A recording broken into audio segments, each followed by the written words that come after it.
6 ruang kelas MTS Al-Hilal Laimu rusak.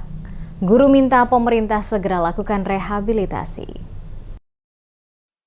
Kondisi bangunan MTS Al-Hilal Negeri Laimu, Kecamatan Talutih, Kabupaten Maluku Tengah, semakin memprihatinkan. Kerusakan pada sejumlah fasilitas sekolah dinilai telah mengganggu kegiatan belajar mengajar, sehingga membutuhkan penanganan segera dari pemerintah.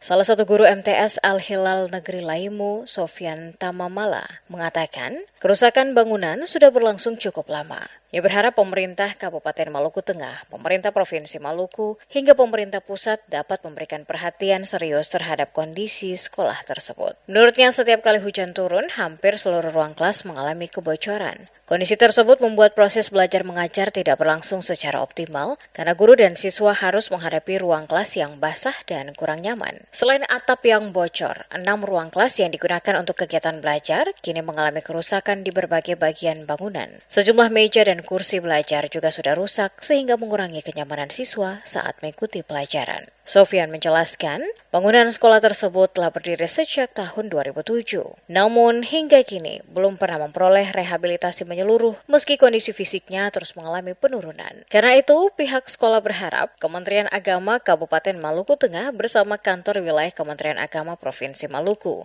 dapat melakukan peninjauan lapangan dan mengusulkan rehabilitasi agar kegiatan belajar mengajar dapat berlangsung dengan lebih baik. Yang menilai perbaikan sekolah menjadi kebutuhan mendesak karena siswa berhak memperoleh lingkungan belajar yang aman, nyaman, dan layak.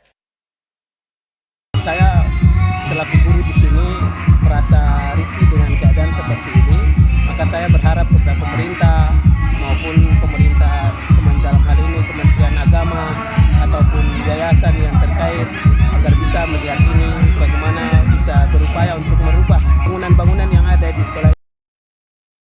Pihak sekolah berharap usulan tersebut segera ditindaklanjuti sehingga kerusakan yang ada tidak semakin parah dan kualitas proses pendidikan di MTS Al-Hilal Negeri Laimu tetap terjaga.